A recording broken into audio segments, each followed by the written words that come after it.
Hi everyone, welcome to Module 7. For Module 7 we're going to be reading Chapters 17 and 18.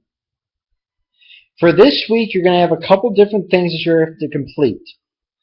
Chapter 17 quiz, Chapter 17 logic case, Chapter 18 quiz, Chapter 18 logic case, and then discussion, and we're only going to have one discussion this week.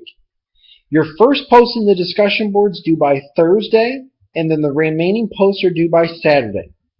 For this week, we're going to be focused on a lot of different components that are very important to the U.S. economy. The first one is the role of the Fed. The Fed is a very interesting dynamic because they control the level of interest rates in our economy. You'll notice that the Fed is concerned about how our economy is functioning by three main goals that they set: price stability, economic growth, and full employment. The most important goal that the Fed has right now is price stability. When I used to work for the Fed, their big objective was to make sure prices are stable so people feel comfortable in spending money, and that's a key thing.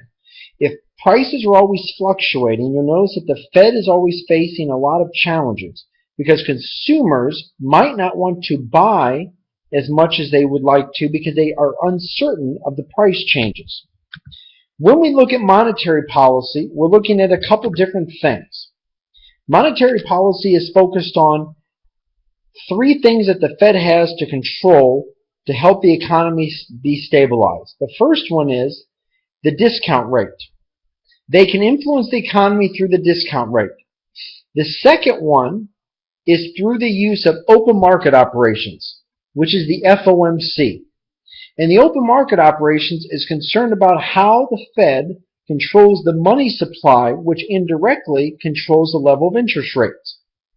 And interest rates are very important in our daily lives. If interest rates are higher, you'll notice you'll notice that consumers and businesses aren't as willing to lend out money or borrow money at that point. And the other tool that the Fed has is the required reserve ratio. Now, this RRR, which is called, is something that banks look at and how much banks are willing to lend from the amount of money that people deposit in the banks.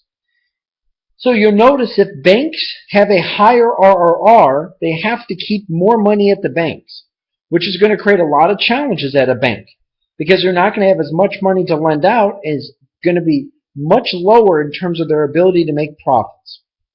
So this is what we're going to be focusing on this week. If you have any questions, please let me know, but I look forward to your effort.